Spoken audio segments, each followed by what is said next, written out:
서로 합하여 하나가 되게 하라라는 제목으로 말씀을 전하도록 하겠습니다. 에스겔 37장을 통해서 하나님께서 우리에게 주시는 회복의 메시지가 우리에게 참 위로가 되는 어제와 오늘인 것 같습니다. 이스라엘 나라가 망하고 다스리던 왕도, 그들을 이끌던 목자도 잃어버렸던 그들에게 포로 생활 속에서 근심하고 있는 그들을 향해서 하나님은 그들을 잊지 않고 말씀하십니다. 그들에게 평화와 언약과 회복의 말씀을 에스겔을 통해서 전달해 주십니다. 특별히 37장에는요 두 가지 환상과 하나님의 말씀을 보여주십니다. 먼저는 마른 뼈의 환상과 두 막대기가 하나 되는 환상인데요, 최근 소상공인들을 신방하면서 마른 뼈 환상을 통하여서 성도님들과 저에게 주셨던 은혜의 말씀의 나눔들을 가지는 시간을 가졌습니다. 코로나 바이러스로 인해서 손님들의 발걸음이 차갑게 식어져 버린 성도님들의 일터, 그곳은 마치 마른 뼈들이 가득한 골짜기와 같았습니다. 오래전에 죽어 앙상한 뼈만 남아있고 시간이 흘러 흩어져 버린, 더 이상 소망이 없는 것과 같은 그분들의 일상 속에서 어제와 오늘 말씀은 하나님이 위로부터 부어주시는 능력으로 인해서 뼈가 연결되고 살이 붙게 하시는, 그 생명이 붙어 솟생케 하신다는 하나님의 말씀이 우리에게 참 위로가 되는 시간이었던 것 같습니다. 이에 지금은 어렵지만 이 일이 속히 지나 하나님의 능력을 경험하는 일터가 되기를 축복하고 위로하는 시간을 보냈었습니다. 이 시대에, 이 기간에 교회 역시도 마찬가지인 것 같습니다. 활기차던 교회가 한순간 문이 닫히고 발길이 끊겨 차갑게 식어버리고 말았습니다. 그러나 이런 상황에 우리는 영적으로 식지 않고 죽지 않으려고 더욱 각자의 자리에서 기도하고 예배로 하나님을 바라보고 있습니다.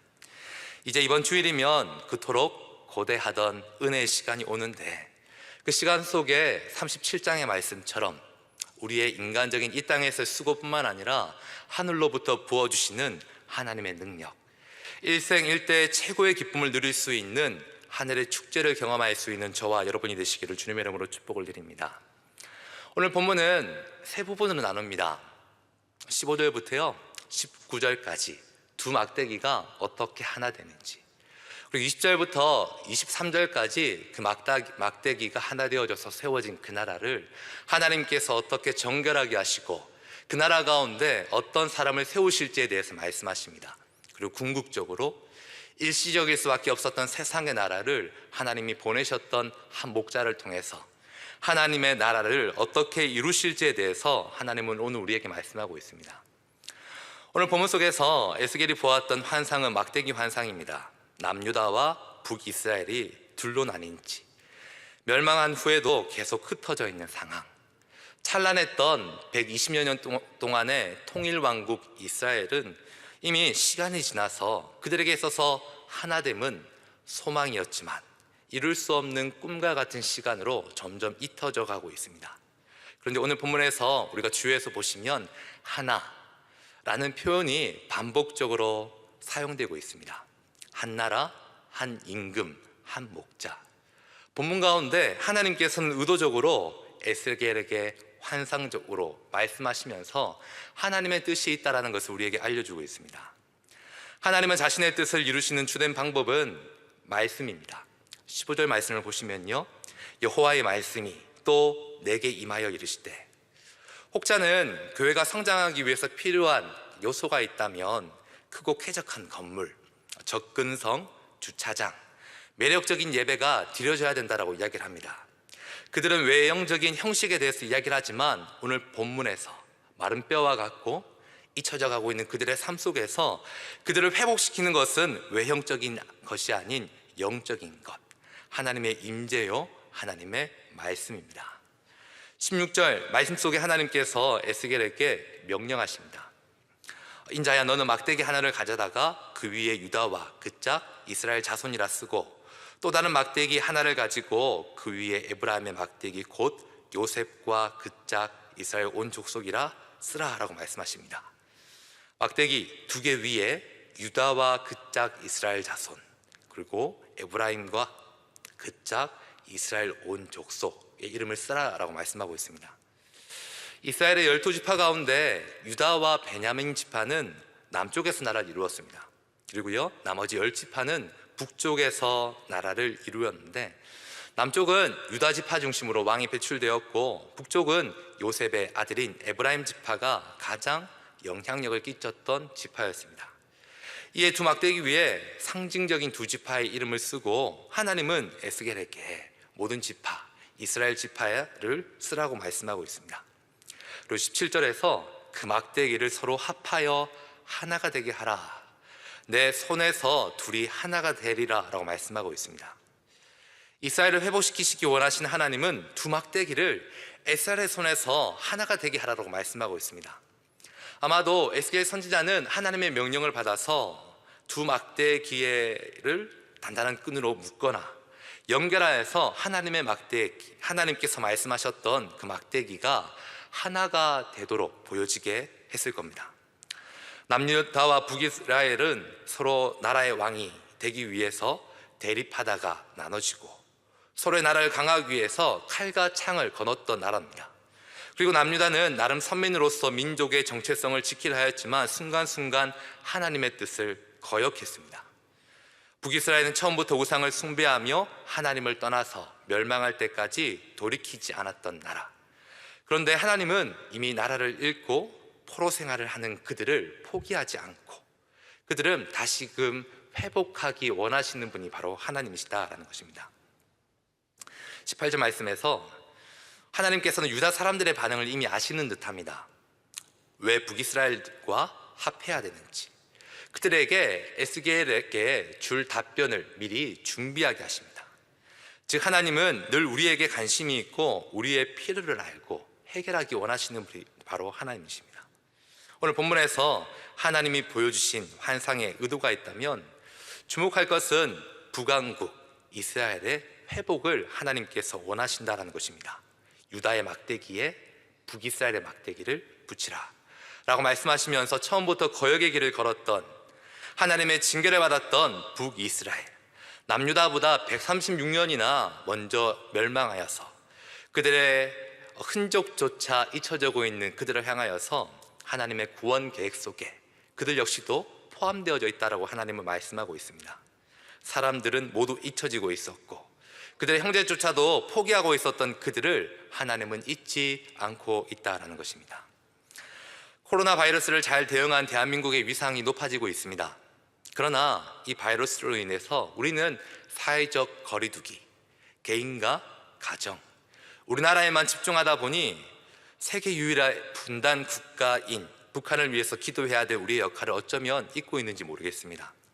그러나 우리가 기억해야 될 것은 하나님께서는 우리의 시선이 놓쳐지고 있는 자들을 향해서도 지속적인 관심과 사랑을 갖고 계신다는 것입니다.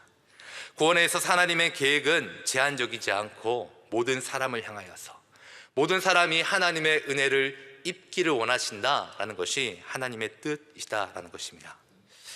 19절 말씀을 보시면요, 하나님께서 이 막대기를 붙이게 하시는 주체가 하나님이 되십니다. 19절에서 주 여호와께서 한 막대기가 되게 하시고 하나 되게 하신다라고 말씀하고 있습니다. 오늘 본문 속에서 흩어져 있던 나라를 하나 되게 하시는 하나님, 하나님의 그 사건을 보면서 이 시대 속에서 우리가 감당해야 될 신자의 역할이 있다면 우리의 삶의 주어가 누구인지를 우리는 알아야 된다는 것입니다. 분열된 것을 하나를 되게 하시는 하나님. 그래서 신자는 이 땅 속에서 혹여나 분열되어진 것이 있다면, 우리의 삶 가운데 나누어진 것이 있다면 하나님의 뜻을 위해서 하나 되게 하고 분열된 것을 위해서 연합하게 하는 것이 신자의 역할인 줄로 믿습니다. 이스라엘의 사회학자 유발 하라리는 현 시대의 코로나 바이러스의 이 상황을 바라보면서 이렇게 이야기를 합니다. 지금 인간이 둘 수 있는 최악의 수는 서로 분열하는 것입니다. 반면 그가 우리에게 주고 있는 대안이 있다면 서로 정보를 공유하고 서로 협력하는 것만이 이 사태를 해결할 수 있는 유일한 해결책이 될 수 있습니다. 즉 하나님께서 하나 되게 하시는 것처럼 이 시대를 살아가고 있는 신자 역시도 분열되게 하는 것을 하나 되게 하고, 유다 민족들에게 있어서 북이스라엘과 왜 함께해야 되는가에 대한 질문을 가질 수 있는 그들에게 연합의 이유를 알려줄 수 있는 것이 바로 신자의 역할이 되어야 된다는 것입니다. 왜냐하면 하나님이 이 모든 것을 은혜로 덮으셨고 하나님께서 앞서서 행하시는 분이시기 때문에 이 시대를 살아가고 있는 우리 역시도 그 사명을 감당해야 될 줄로 믿습니다. 오늘 말씀을 보면서요, 두 막대기가 등장합니다. 왜 하나님께서는 마른 뼈를 통해서 두 막대기를 통하여서 잃어버릴 수밖에 없는 우리의 삶 가운데 회복을 선포하고 계시고 분열되어진 그것을 하나 되게 하실까에 대해서 생각해 보았습니다. 막대기는 길에서 흔히 구할 수 있는 것입니다. 그래서 우리는 막대기를 어쩌면 귀하게 여기지 않을 수 있습니다. 어쩌면 하나님도 이미 우리의 일상의 전 영역에 계시다 보니 우리는 하나님을 소홀히 여길 때가 있습니다. 가장 소중하게 여겨야 될 하나님을 뒤로하고 오히려 자극적이고 매혹적인 것을 향해서 일상의 가장 소중한 것을 우리는 자주 버릴 때가 있습니다. 본문의 이스라엘 역시도 마찬가지입니다.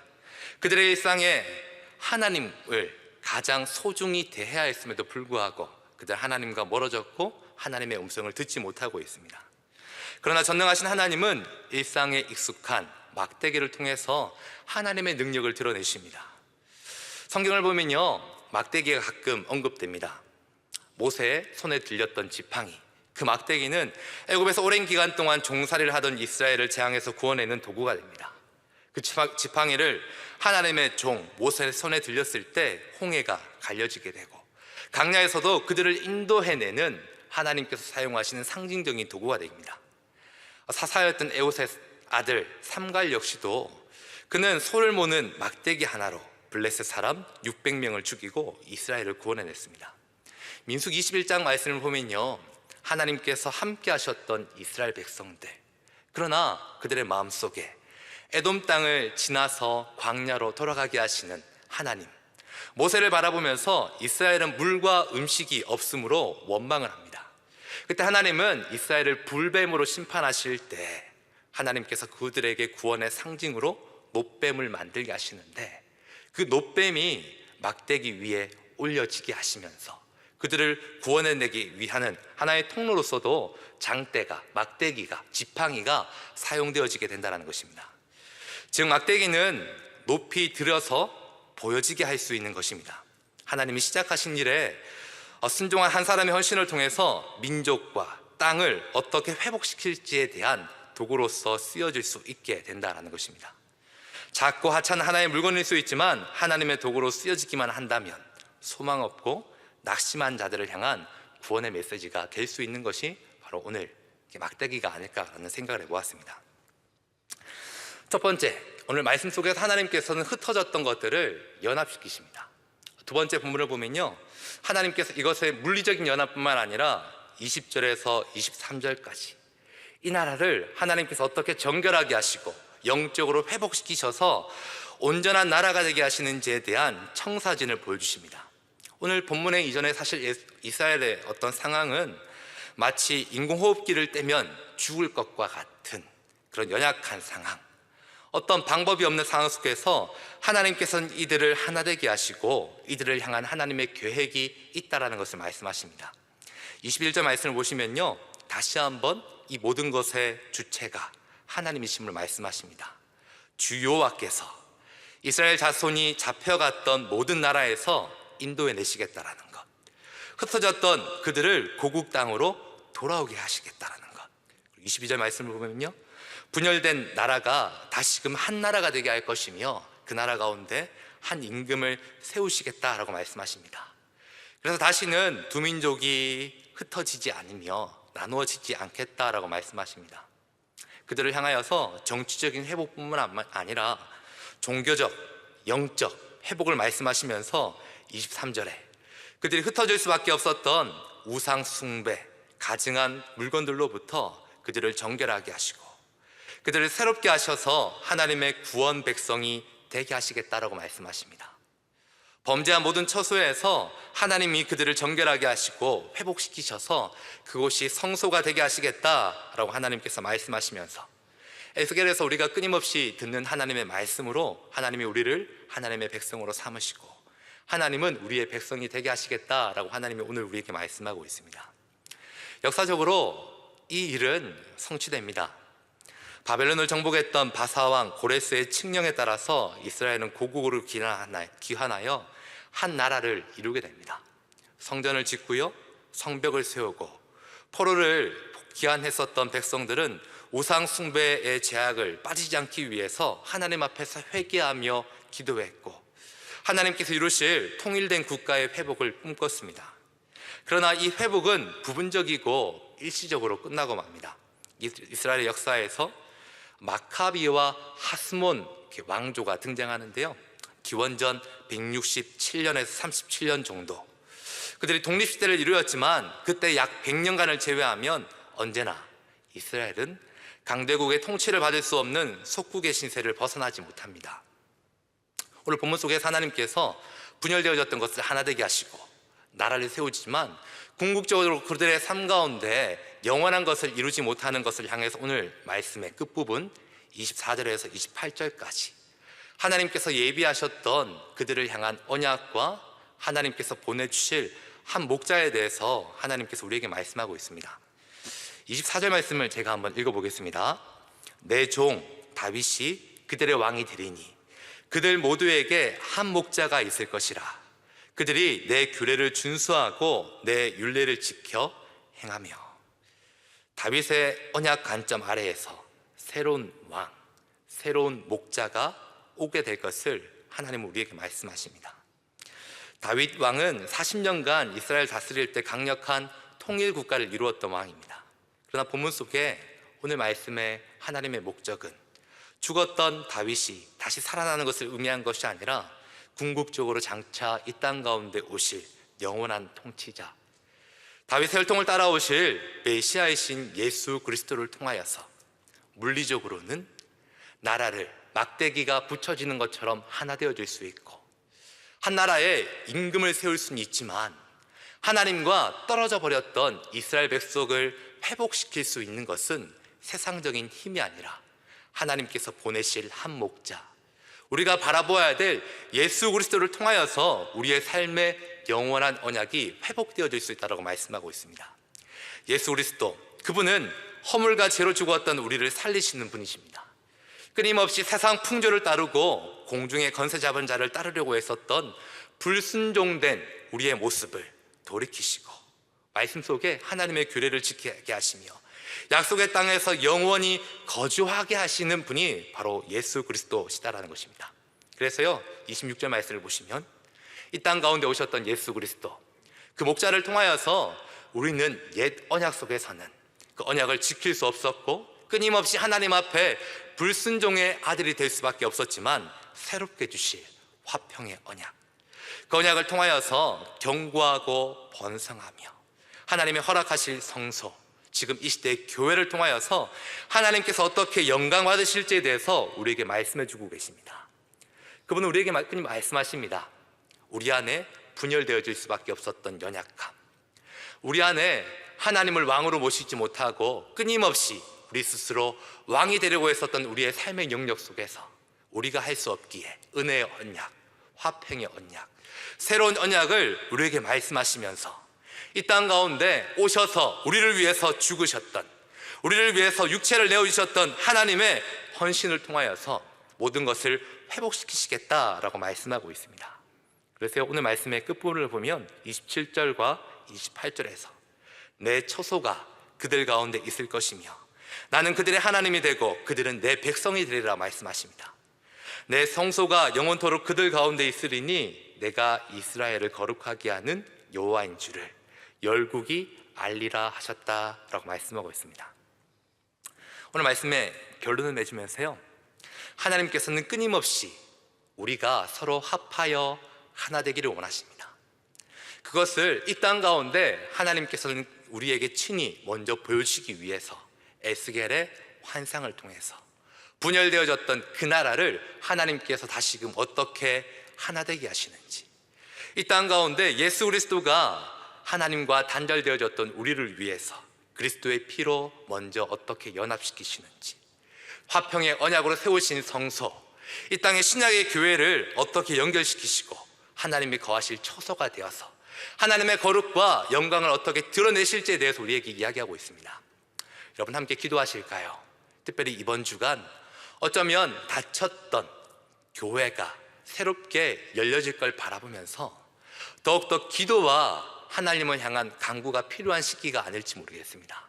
흩어져 버린, 때로는 각자의 삶에서 우리의 것들이 중요했던 시간들이 보냈던 모든 우리의 일상 속에서 왜 우리가 하나 되어줘야 되는지, 왜 우리가 하나님의 화평의 언약을 바라보며 예수 그리스도의 피로 연결되어줘야 되는지에 대해서 더욱더 하나님 앞에 기도해야 될 때가 이때 아닌 줄로 믿습니다. 기도하실까요? 하나님, 이 시간 우리가 하나님의 언약의 피 안에 연결되어지게 하여 주옵시고, 하나님께 설악하신 신자의 사명을 기억하게 하셔서 세상 가운데 하나님의 복음을 선포하게 하시고 하나님의 능력대로 살아갈 수 있는 하나님의 백성들이 될 수 있게 달라고 우리 이 시간 다 같이 한번 주의 이름으로 짓고 기도하시겠습니다.